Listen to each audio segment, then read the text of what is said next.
Welcome to Classical Education, a podcast for those who believe in rediscovering the art of asking questions, engaging in conversation, and attending to the ideas at the heart of well-ordered teaching and learning. I invite you to join me on a journey in pursuit of the true, the good, and the beautiful as a participant in the great conversation, and listen to the many voices coming from the world of classical education.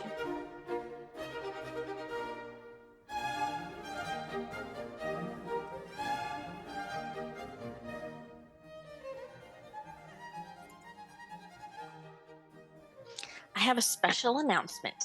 Trey has ventured out to work on a serial podcast to tell the important story of the Integrated Humanities program taught by Professors Dennis Quinn, John Sr., and Frank Nellick. This new podcast will follow the program's life and legacy and include interviews with alumni. Anyone interested in being notified about Trey's new podcast should subscribe to his newsletter at treybailey.substack.com. That's treybailey.substack.com. And he's also continuing to host interviews with classical educators in the Catholic tradition. These conversations will be published through the Catholic Education Initiative YouTube channel.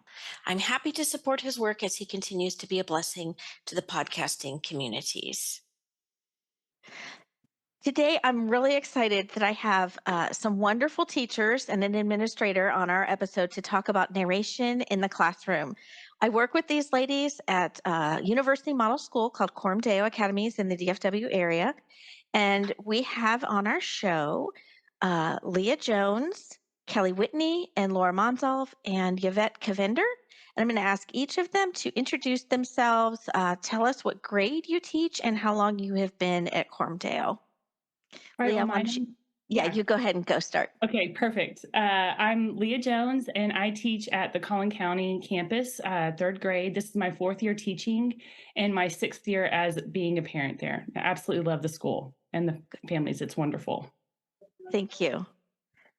My name is Kelly Whitney, and our family has been at Coram Deo for 21 years. And this is my 14th year of teaching on the Flower Mound campus in fourth grade.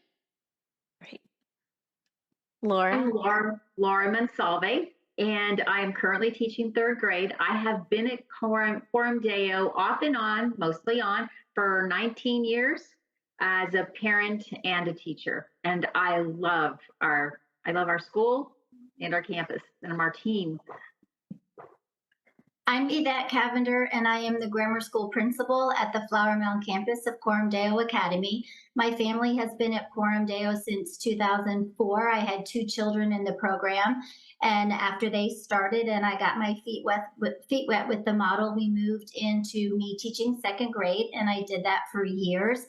And after a short stint away from the DFW area, I came back 5 years ago as the grammar school principal here on this campus. Thank you. Oh, this is exciting. Yvette, if you would start us off, I'd like you to explain what the university model is and how and when narration became a formal part of the pedagogy at the Coram Deo campuses. Sure, I'd be happy to do that. Coram Deo Academy is a classical, Christian, and collaborative school. We offer a university model schedule for our students in grades pre-K through 12th grade. So most of our children spend 2 to 3 days with us on campus, and they spend the other days at home schooling with their parents. We have 3 campuses across the Dallas Metroplex area. And our goal at Coram Deo is to train ethical student leaders and wise thinkers who will shape culture for the glory of God. And we do that by exposing students to truth, beauty, and goodness, by teaching them good habits that will serve them for a lifetime, and by teaching them to not only think well, but also to love the process of learning. So we brought narration into the grammar school probably 3 years ago, and we brought it in when we switched over some of our curriculum in Bible and in history, and it was brought to us by our curriculum director as a very classical approach and a classical methodology to use in our classrooms. We brought it in because we changed our curriculum from Bible and history, facts and information based learning dates and events. We learn history and Bible through story. So having a story based Bible program, history program, literature program gave us great opportunity to use narration within the classroom. And we know that it is a proven tool of old that has value and has traction underneath it for being a great way to improve vocabulary, to improve comprehension, to teach young children how to store and retrieve information. And we found that putting in the classroom has been extremely successful for us in the last few years, and we're starting to see the fruits of its labor in our children. Oh, good. Yeah, we're going to come back to that. Just for the sake of our listeners, would one of you define narration and then maybe jump into telling us when narration became a required part of the pedagogy, how did it make you feel at first? Mhm. Who'll go first? Narration it has a real simple definition. It's simply a retelling. So the child is telling back in detail and sequential order using some of the author's vocabulary and phrasing, what they just heard or what they just read. Even at the very young age, they can retell even something that they've just done or experienced. So it's very simply a retelling. Mm-hmm. Now, Kelly, when this was implemented, was it new to you? Brand new. I Okay. had never heard of it before. Is that true for all of you? Yes. Not for me. I had done some homeschooling with my daughter and some Charlotte Mason classical. And so we did a lot of narration her kindergarten, first grade year. So there was some of that I had done as a homeschool mom, but not in the classroom setting. Mm-hmm, mm-hmm. I How did concur it? with Leah on that. We did it naturally. It was a natural thing when I was homeschooling my son because I wanted him to tell me what he read. And we had lots of discussion, but I didn't know it was called narration. But Sure, sure. So how did it make you guys feel, each one of you, like when it was being implemented in the classroom? Did you feel nervous? Were you confident? And was it what you expected it to be? It was totally intimidating. Okay. It was hard for me to imagine that I was going to require my students to do something that I found so incredibly difficult and intimidating myself. I was terrible at narration when I tried it for the first time. And so that was really my first emotion that I felt was it was very intimidating to think that I was going to go in the classroom and do this with my students. Mm-hmm. How did it go? The first few times you did it? Surprisingly well. The children take to it very well, very quickly. They catch on so fast, and they clearly are much better narrators than I think we as adults are. Yes. Sure, sure. How about you, Laura? I was a little intimidated. My biggest concern was how am I going to do this with a large group of children? Not that we have large classrooms. I taught in public schools. It's not that large. But when you get up to 10, 12, 14, 16 kids, that's, when one's narrating, my concern was holding everyone else's attention. Mm-hmm. And that has changed since. That's how I felt at the beginning and through the early stages of it. But as was just said, Kelly just said, the kids did great, and they do very well at it, and I'm way more comfortable with it now. Mm-hmm. How about I you, think Leah? Oh, sorry, Yvette. Go ahead. Sorry. I think as teachers in a classroom, we want to impart knowledge. We have great curriculum. We love to be in there with the students, telling them what we know and giving them that wisdom and guiding them into thought and conversation. So it's difficult for a teacher who is used to that method of teaching to step back in narration and allow the children to do the thinking and allow the process to naturally work itself out and let them do the discovery, because you're just asking guiding questions and you're simply reading. So it was a different way of thinking for some teachers in terms of how they were going to lesson plan.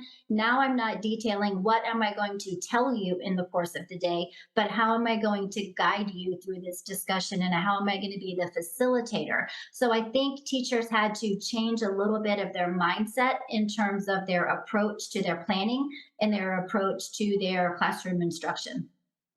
That's a really good point. Leah, how about you? How did you feel? I was apprehensive at just doing it in a classroom setting. I'd never done that before, but honestly, I was really excited. I was so excited for the students to be able to be given this amazing opportunity to interact with the stories that they had just been read to. And so to me, I was excited to see their own recall and retelling of the story. And that would, I think, encourage them to think more clearly in the story versus saying, okay, who are the characters? Where's the setting? Just these blunt, very baseline questions, like to be able to have them bring out, just like Yvette was saying, you're the tour guide. You get to like walk them through this story and want to point out things, but you're not the one saying, okay, notice this flower, it's red, everybody. Okay, let's move to the next thing. Right. Yvette, as an administrator, what did you see, like from your perspective, was going on with the teachers and their reaction to this? I think they were slightly nervous. We needed to have some training under our belt, some good, solid training that told us what the purpose of narration was and what we were expected to see out of it, what the outcome was, and how it was going to be beneficial and helpful in our classrooms. Why is this a preferred method, and why is this better than what we're currently doing in the classroom? So we had to get the teachers to shift over and trust that this was something that that we had confidence in and that we were really excited to play out. We also needed to be very patient in watching it play out. It doesn't have an immediate change in the classroom in terms of seeing the benefits play out in the next day. You have to teach them in small bits and pieces how to implement narration, and then you have to let the children experience it and let them grow within the process of narration so that over time you see how beneficial it was. And you start to see in these little ways outside of necessarily a narration-based classroom experience where they're using the narration, or you see something pop up in education and you say, aha, that's because we have our children narrate. Look what this did for this child. Look how able they are and how confident they are. So we're seeing those things start to come out now, and we've just had to let the process play itself out for a bit of time.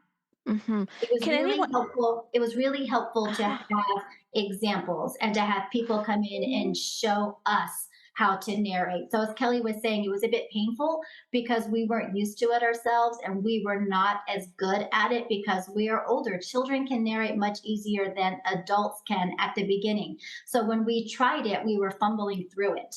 And we needed to gain our confidence by seeing our kids be able to do it. Yeah. So Yvette, I hear you saying that it took a few years or some time to sort of see some fruit in the children. So can anybody give any examples of that happening and noticing the fruit in your students? Like, did it take a while for you, and what kind of outcomes did you start to see, and how long did it take? It did take a while. I'll use an example this year as an example of a student who, at the beginning of the year, she was very hesitant. She would pass a lot of times. She would say, "I don't remember." And as time went on, she has just blossomed, and she can narrate beautifully, orally and written. So I have seen that fruit, and she's not the only one, but over time with consistency, and they're used to the format and the procedures that we do, through this process. Actually, it's a process that happens not even just in one subject, it's throughout the day, throughout the subjects um, that it gets intertwined with. So my students are very comfortable narrating now. In what grade do they start narrating? Is it first or second? I think it's first grade. That's Yeah. what I was going to say as well. That's what I think too. We'll narrate in concrete subjects way down even into the kindergarten level because it's possible when a teacher defines a vocabulary word in the classroom and she asks the student to retell what the definition of that vocabulary word was, or she gives an instruction to a kindergartner and she says, Sally, will you please retell what it is that we are supposed to be doing right now? That is a very basic beginning form of narration. So if we consider those things to be a start of the process, we are doing that all the way down at the very young ages and then moving them up in an age appropriate way. Lots of times that's in the base in the with a basis in picture study as well. We will have them look at a picture of a story and retell the story to us using the picture or tell what they see there. And it is a very beginning form of narration. Hmm. In the kindergarten and pre-K. Absolutely. Yeah, I think that's great. I think another way that I've encouraged schools, even though Charlotte Mason says, formal narration doesn't really start till around age 6. Sure. In pre-K, they can absolutely narrate by acting out the Three Little Pigs. That's a form of narration that works great, and I lays a good foundation, I think, for them to be able to process and order their thoughts so that they can enter into the realm of the more formal narration that then goes into the written form. Laura, back to your example of the little girl that was struggling at the beginning of the year. I'm curious, was she new to the school this year? She was not. So she took some time getting She comfortable with did. this. She That's did. that's very, very interesting. Does Yeah. anybody else have a story to share? So one interesting story, this was like the year of COVID. So 2019, 2020, this was like my first year coming on staff and becoming the third grade teacher. And we, of course, ended up online. And I received an email from a parent who said, I have to let you know that my little girl, when I was doing their Bible story for church, halfway through it, she says, stop, Mom, I need to narrate so that I can remember what this story is about. And she's like, I just have to tell you that because yay, Mrs. Jones, yay, third grade, yay, CDA, yay, classical education. Because she said, truly, she was like, you're telling me too much. If I tell you it back, I can remember it way better. And so I just thought it just gave me such encouragement that her daughter knew what works for her. Like this mode of retelling really helps put that story in her heart, not just in her mind. And she asked her mom to stop reading their Bible story for church so that she could remember it. So I love that. She sees the benefit and could yes, feel how it was helping her. yes, absolutely. That's I had a awesome. beautiful example happen in class just in the last couple of weeks. And with fourth grade, we can take them yet a little bit farther with what we're doing with narration in the classroom. And our group has been working on our discussion time, our Socratic discussion, and how we ask good questions and how we support and respect one another in the classroom during narration. And I had a little boy who had been struggling greatly with giving me detailed narrations. And it was his turn to do a narration, and he got started, but didn't get very far, and he got stuck. And so I just kind of looked at his neighbor and said, can you help him out? And he immediately jumped in and picked up right where that child left off and started narrating. And he stopped before he reached the end and paused. And he looked back at his neighbor and he said, do you want to finish it? How about you take it from here? And the little boy was like, yes. And he jumped in and detailed ending to the narration. And Wow. I just had to catch my breath at the beauty of what the two of them just did to help each other out and be respectful. So you start to see when they get comfortable with narration and they know how it's supposed to look, and these beautiful things start happening all on their own. I really love that. Wow. I'm crying. That that It had was to be beautiful. really, it truly is. And I homeschooled and narrated, at home, and it is a lot more challenging. I mean, I have one child who could just narrate everything, like so much that it was like I was tired listening to the narration because it was so long. And then I had another child who could just narrate a couple sentences. It was very basic to the point, and didn't care to give all of those details, but it was fine. That's how she narrated, and I think it's okay if some kids do it that way. But I have seen in helping schools for the last 7 years how incredibly beautiful this is in a classroom. And I think that, Charlotte Mason had classrooms. She had a lot of students. And in fact, if I can remember, I'm not exactly sure the numbers exactly, but I remember at one point she had like 200 students in a 2-room schoolhouse with an assistant teacher and then like a student who was an assistant. That's a lot of kids. And so so she would have some of the older kids with the younger kids, and then they would have their narration kind of even like you would call in a modern day school today, literacy circles, and they would narrate within that realm.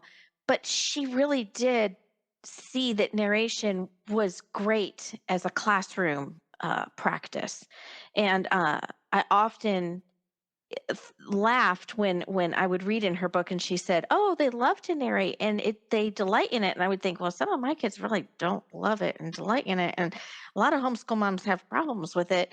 And then I realized when I started helping teachers in the classroom that the classroom kids really do delight in it. It's because I think they can piggyback on each other with like what you just said, and Kelly, that they can help each other out. They learn how to work together, and it does make it a really delightful experience. And I've had some kids tell me that classroom kids say that they liked it because they would hear things that they had forgotten.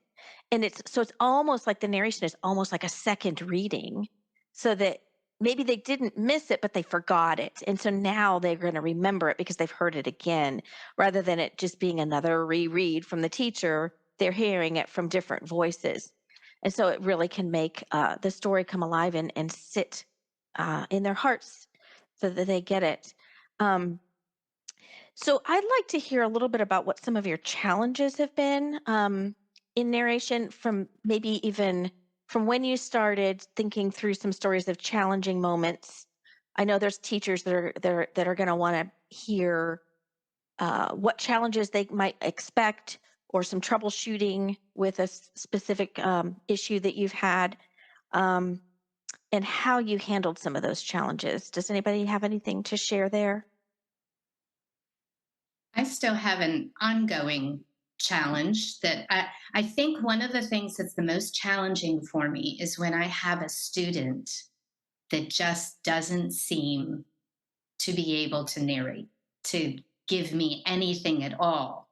Mhm. That after months of being immersed in that kind of setting. And the challenge is me coming up with different ways that I can work with that student, um, that are a little bit outside the box, or trying to find ways that will help them with that. Students that, the more they develop their habit of attention, the easier narration gets for them. So sometimes it is focusing on helping them with that habit of attention.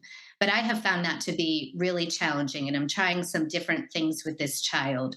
I'm noticing that the only time he can give me some narration is when it's the end of the narration. So he's not remembering anything throughout the whole narration till we get to the very end. So then if I lob it over to another student and they take over, the other day I tried stopping that student just before the ending and kind of tossed it back to this other student. And he gave us a sentence or two to wrap it up. And that was like the first success he had had. And so we're building on that and trying some new things. Interesting, interesting. Laura, what about you? I would say the attentiveness in a group was probably my challenge, one of my challenges starting out. But then, I learned, and we had a system down. And I taught the kids, we don't have anything on our desk, and we're going to be attentive, and recently learned about the slant. So that acronym, and my kids caught on so quickly to it, and they want to do well. And so, it was just this week on day one, our classrooms days are day one and day two. So day one, we sat down, and one of the kids said, "Okay, slant, everyone," and they jumped to it. And one of the boys, who's one of my active boys, said, "We need to add to the A. It's not just ask and answer questions, but we need to have a good attitude when we do it. So we're going to have a good attitude, ask and answer questions attentively." And so they did, they just really get into it. And I can, agree with Kelly. They help each other, they encourage each other. And so I went from a class of trying to keep their attention to them being involved. And I think it's because, we were so rigid starting off. As Yvette had said earlier, we needed some training coming in, and we weren't fully trained, I don't believe, although I don't know, there's Mrs. Jones over there who's natural, and it just kind of flows out of her. But some of us needed like good training, how to play with the narration, which actually felt more natural to me, which was my style anyway. But we were, I guess, instructed, this is how it is. You follow this protocol.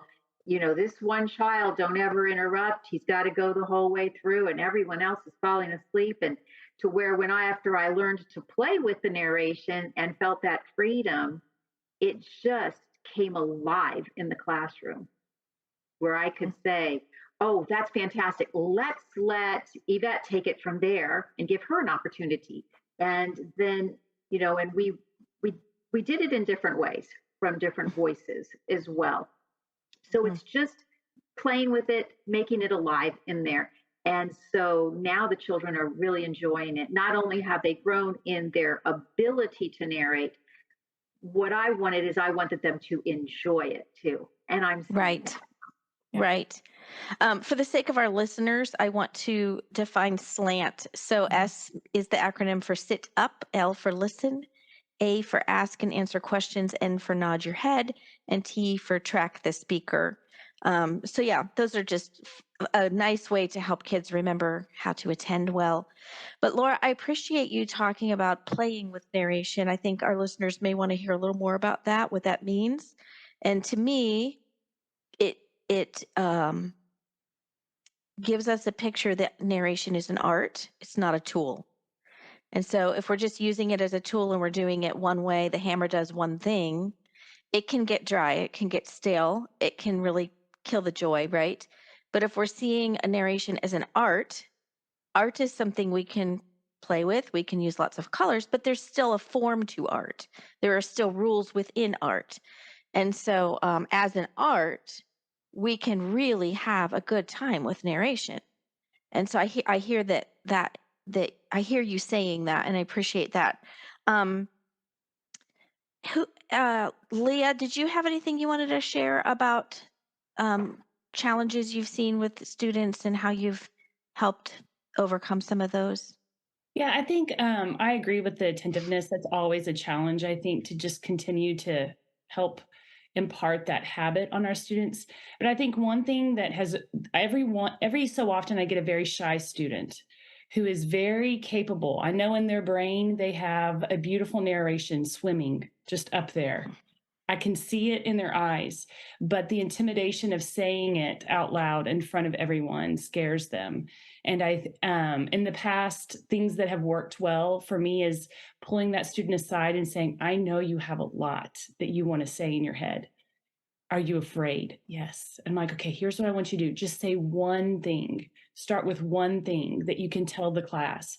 And then as you get comfortable with that, start trying to say 2 or 3 things you remember. Because I think them knowing that I know, they know what's going on, helps them say, oh, okay, she knows what's going on. And just giving them the freedom to say, I know that this might be afraid, but like, this is part of our class. Like you're a fellow soldier in this class that we're all working together to create this beautiful masterpiece, if you will. Like you were saying, it is art. Like you're retelling the story in your own words.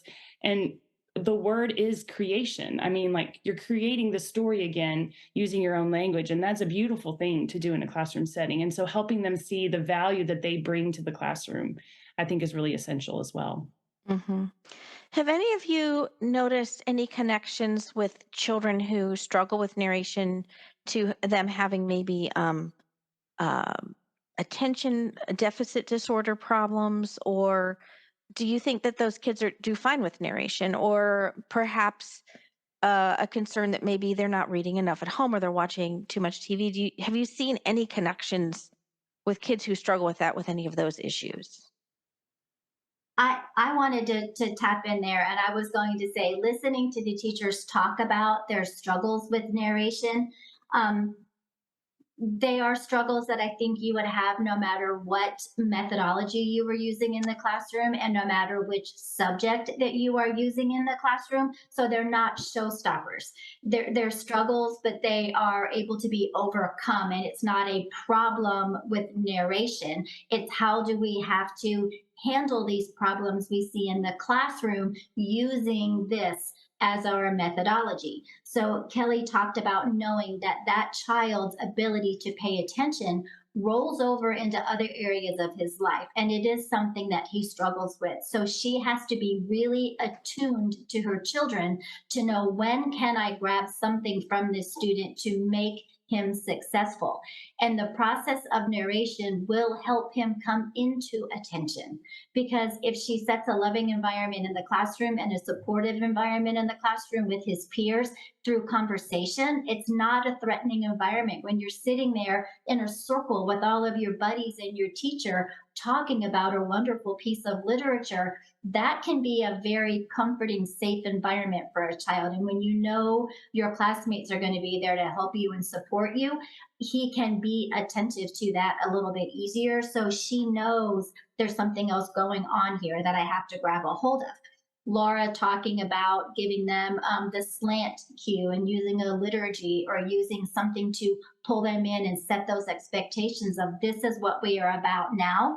That is setting a positive classroom environment and managing your classroom well so that you can gain the full benefit from narration that it has to offer your classroom. So when we set those expectations, we are making it so that this process can come to fruition and be this beautiful thing.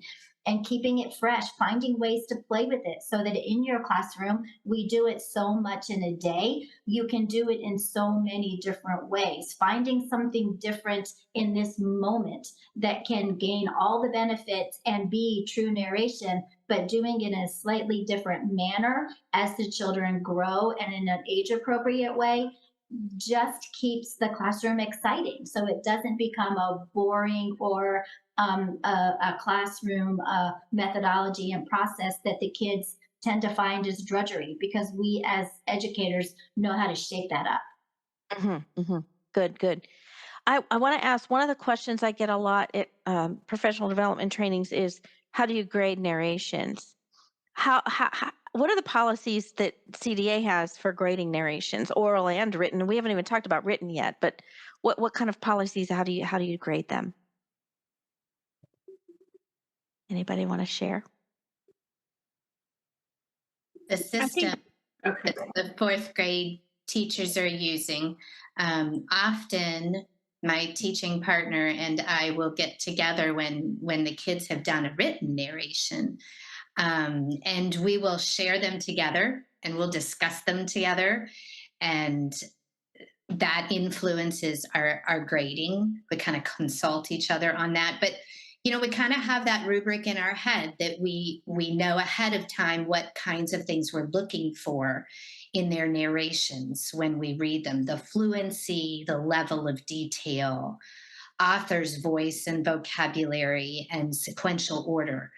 And so we're reading them for those things. And the children know that ahead of time because we've had that conversation about what we look for in a good narration. And so they are aware of all those things too. So when we're grading, we're looking for those types of things.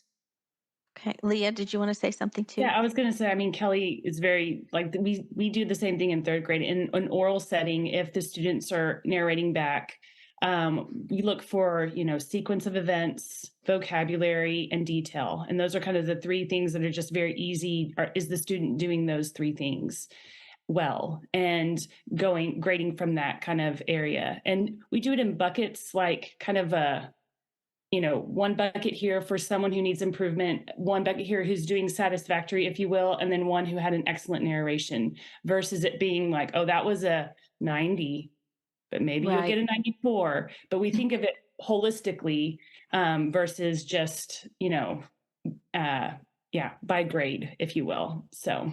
Okay, that's good. And that would be the same for written narration. We do have a rubric for that, but it's general, as Leah was saying. Did they include all of the main parts of the story? And then how was their voice in the writing? Did it sound like a story? So it's the same with written. Mm-hmm. And I think most teachers in the classroom will just use a clipboard and a piece of paper, almost like a roster, where they're just making check marks and stars and smiley faces and exclamation marks as their note to themselves to say, this child contributed today, this child did it. And I think it's like any piece of data that we gather, we have to look at it as improvement over time. A child may not have gotten really clued into a certain part of a story, but the next day they may grab all of those elements exactly right. And because it's conversation in the classroom, children have lots and lots of opportunity to chime in and to participate and to carry on the conversation and add detail. So it's not a one and done thing. It's not like it's a math test or a worksheet where you're saying what was the color of the shirt that they wore or what did they say in response, and it's a one answer, and if you don't get it, you don't get it.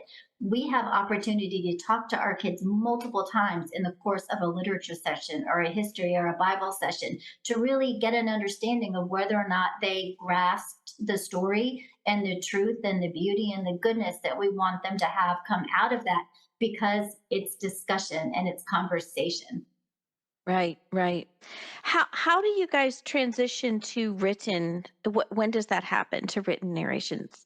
And when you start written narrations, do you continue doing oral narrations? We never stop doing oral narrations. They're all the time, every day.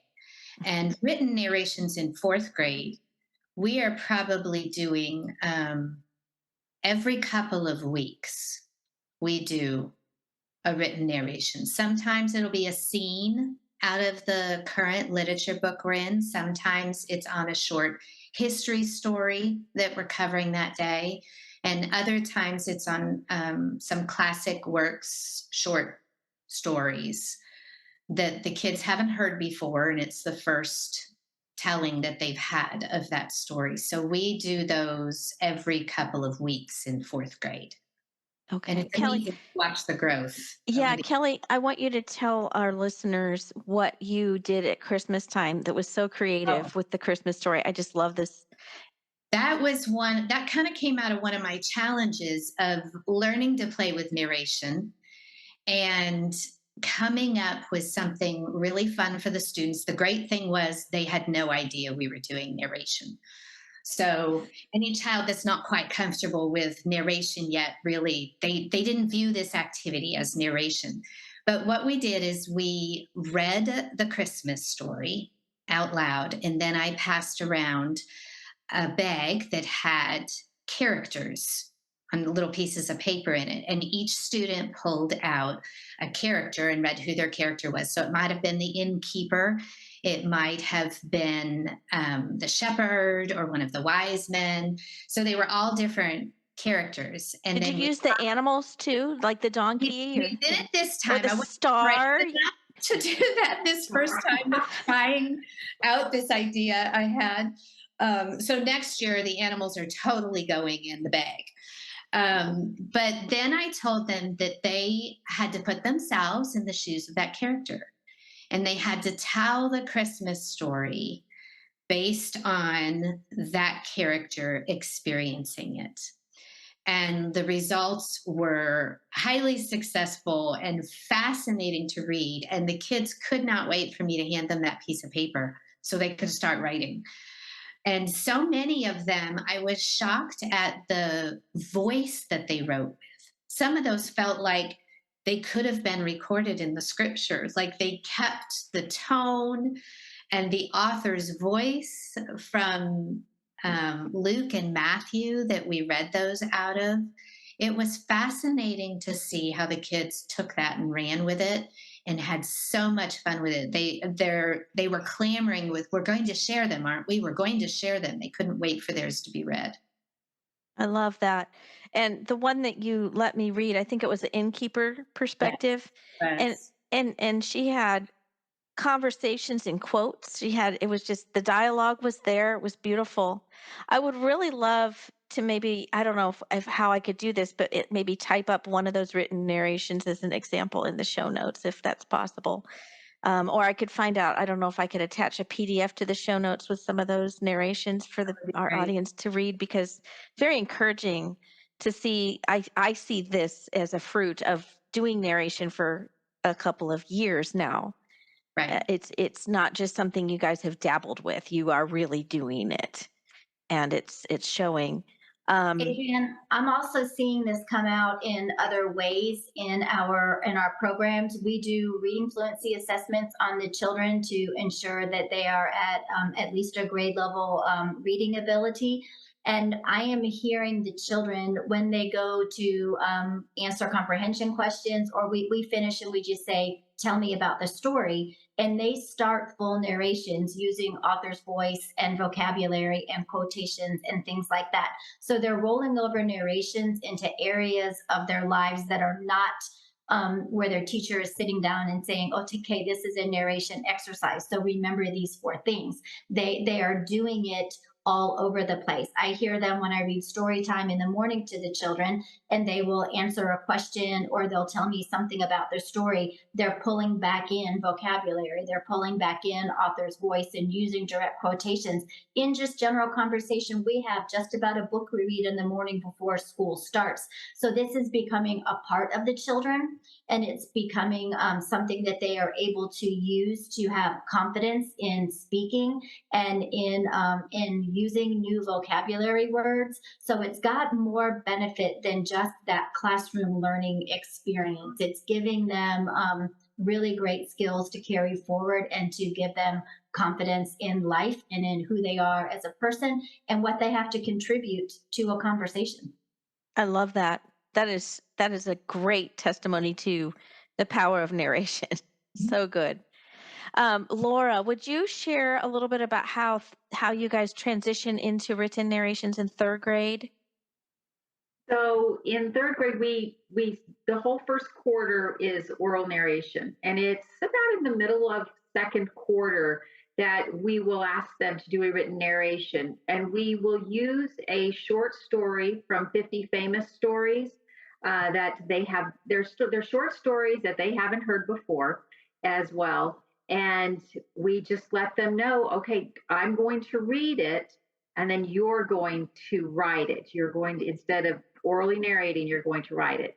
And their eyes are big and they're a little nervous, but they do such a great job. It was really, it's always impressive to me from the very first one on. And, we do two a quarter after that, in third grade. Okay. They really do well. And for those who, I've had students who do not orally narrate well, but they can write. And so that tells me that, that's just part of the beautiful way God has created us differently. Some are just very introverted And they have, like Leah said, she can see it all in their head. It's not coming out. I had one little girl who, I mean, she just would not say hardly anything at all, never more than one sentence. First narration, she wrote the whole story in the author's voice. It was amazing with all of the details. I can't say it was 100%, but I would say it was 95 because it was pages. Wow. Yes. Leah, you have something to share too.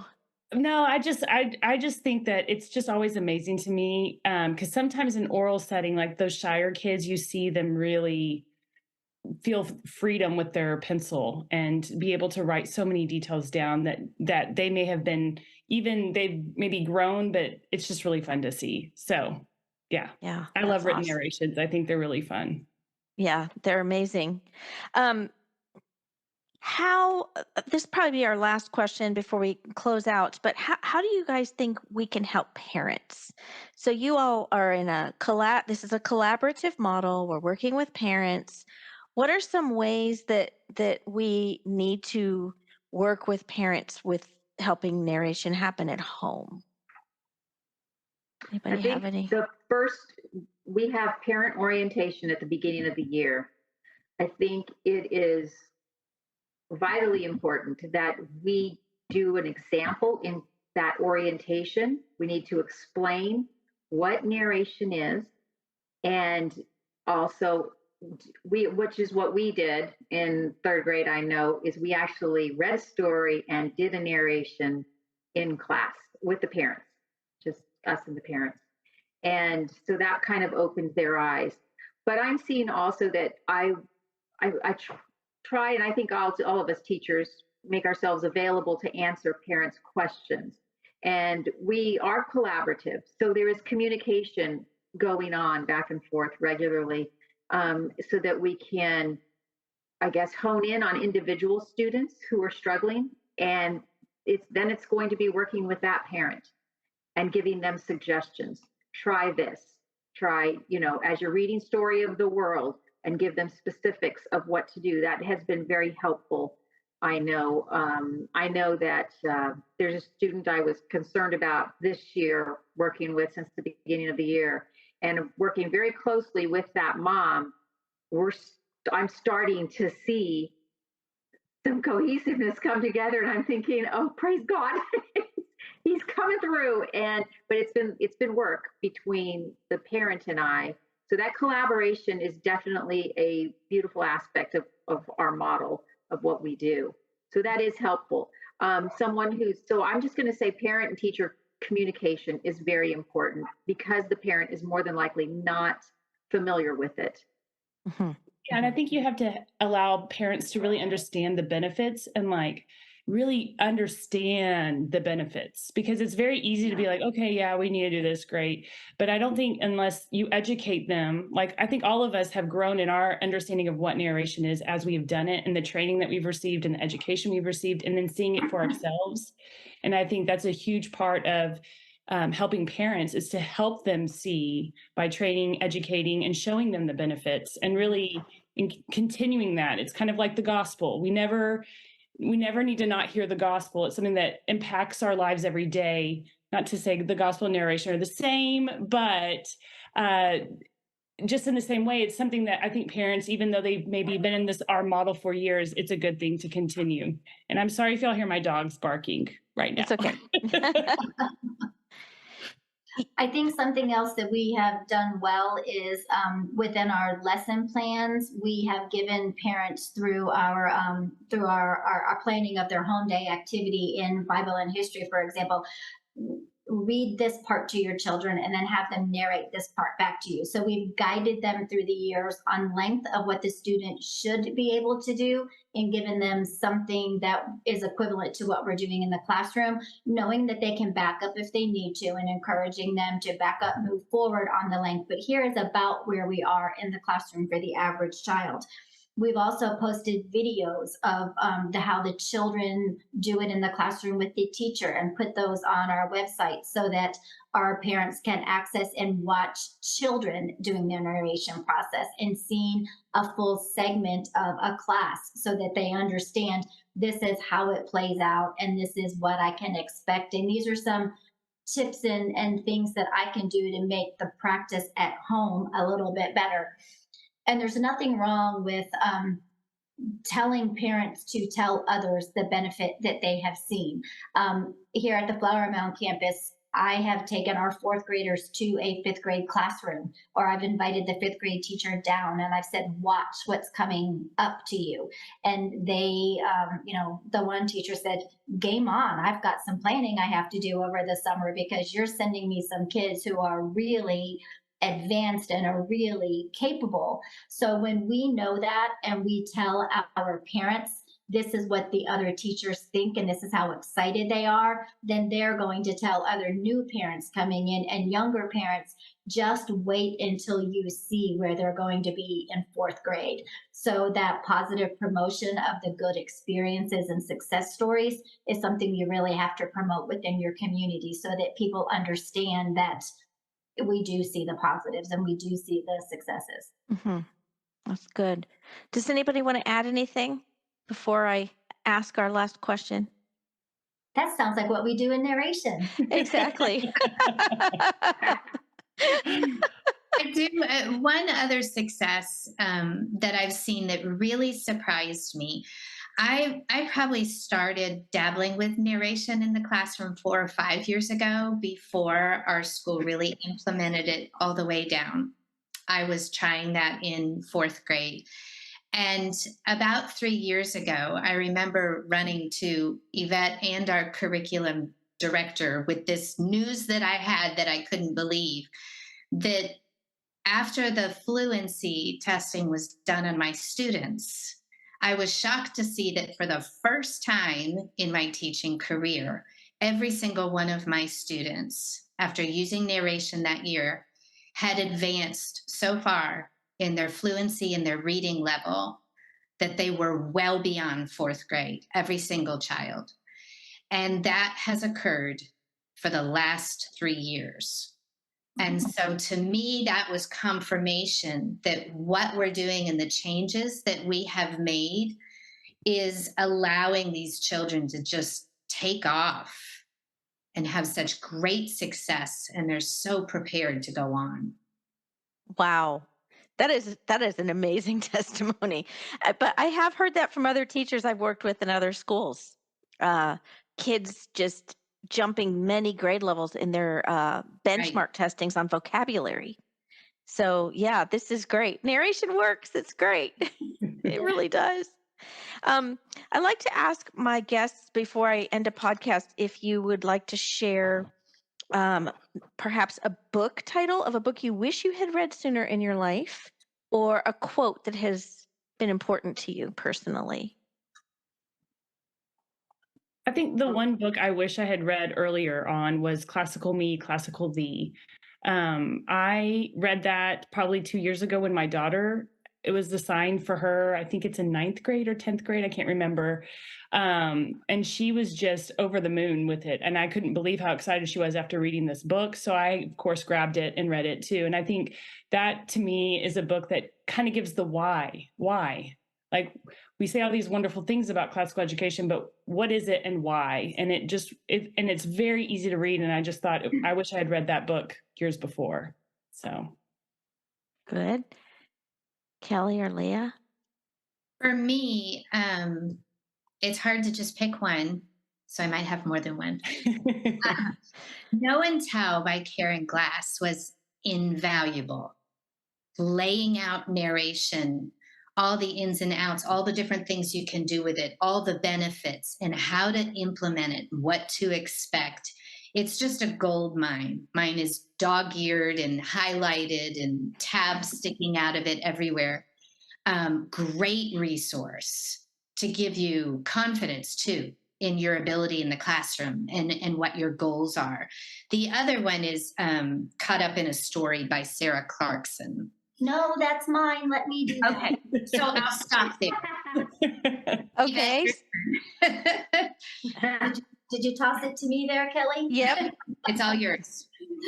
Caught Up in a Story, I would agree with Kelly, and she is the one that recommended it to me. But it's a book by Sarah Clarkson, and the premise of the book is that our lives are actually like a story chart. Our lives play out. We are characters, and we have settings, and we have rising actions. And at some point in our lives, we will face conflict, and we will have a defining moment, and it will resolve itself in some form or fashion. So, what kind of story are we setting our kids up for? And through the stories that we give them, we need to realize that literature is giving them scaffolding to stand on and giving them examples of heroes and decisions that are made, so that when they come to those defining moments in their lives, they can recall the characters from books of old, and they can remember what that character did, or that brave hero, what they were able to accomplish, and call on those moments of time when they need them, so that they can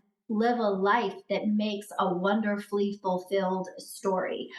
It's a great and easy read, and it flows right into the importance of story. And then again, how talking that story through and understanding that story will give the children a glimpse of truth, beauty, and goodness, so that they have a great foundation to move forward in their lives. Every parent should read that book. It's about having a literature rich home environment. You get done reading it and you just want to run, grab a classic, and get lost in the beauty of what it provides. So. That's great. I like Sally Clarkson a lot. Early on in my homeschool years, I read The Wholehearted Child, I think it was called. Yes. Very good. Yeah, she's good. And I went to one of her conferences forever ago. Yeah, and Sarah's her daughter, right, Kelly? Yes, her daughter is the one that wrote the book. Yes. Ah, gotcha. Okay. Yes. And Laura. Okay, so I went a different route when it came to a favorite book. We're in this classical education, so we get a lot of knowledge. And I just, I do read classics, and I love C.S. Lewis and, Iliad, Hobbit, but I have to go when I'm talking my favorite book that I wish I would have read sooner is actually called Humility, True Greatness by C.J. Mahaney. And he says humility is honestly assessing ourselves in light of God's holiness and in light of our sinfulness. And I say that because I go back to scripture where we're told to grow in knowledge and wisdom. And classically, we are wanting to instill virtue, right? And wisdom. And so I just like us all, I like for myself, I need to stay focused on, it's easy to be filled with pride with knowledge, but I want my students to always be, we're going to instill wisdom and virtue, definitely humility in them. And so that is my favorite book, and I've read it more than a couple of times along with Screw Tape Letters. This is great. Thank you so much, ladies. This was a real treat, and I'm very grateful to get to work with all of you at Coram Deo. Thanks for coming on to the show. Thank you. Thank you. Thank you for listening. You can get involved in a few ways. There's a Facebook page where we actively discuss the ideas around classical education. You can find us on Facebook at facebook.com/groups/classical education. And if you want to help offset our production costs, you can support the podcast financially by going to www.classicaleducationpodcast.com/support. As the great artist and educator John Ruskin once said, "Well, my friends, the final result of the education I want you to give your children will be in a few words this: they will know what it is to see the sky, they will know what it is to breathe it, and they will know best of all what it is to behave under it as in the presence of a Father who is in heaven."